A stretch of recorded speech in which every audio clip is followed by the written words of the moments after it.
আমার সঙ্গে ছেলেপেলে আসলো আমাদের গ্রামে, ওরা গেল ওই সাইডে। তাহলে ছি ছি ছি ছি। না আমি ওখানে ছিলাম, 2,500-3 হাজার করে প্লাইটা করছে। বল প্লাইয়ের রেটটা কত হিসাব আছে? 500 টাকা রেট। তাহলে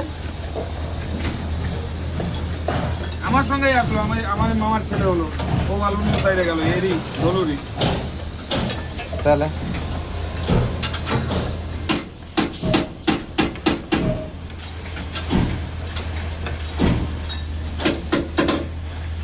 দেখো করো আস্তে আস্তে। কদিন হলো আসা?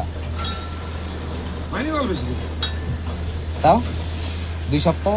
একটা পেমেন্টের মতো কাটে গেছে। একটা পেমেন্টের মতন তো ভালো।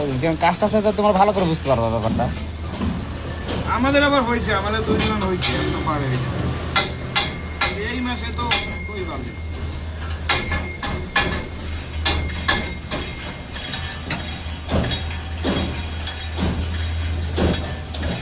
এই মাসে মানে একটা না দুটা বল 10 দিনের ভিতরে হাজিরা ঠিকা কাজ আছে, তাও আবার 2.5 হাজিরা করে। আর তো সব আমরা 3 হাজিরা মানে পার হয়েছে। লোক হয়ে গেছে বেশি।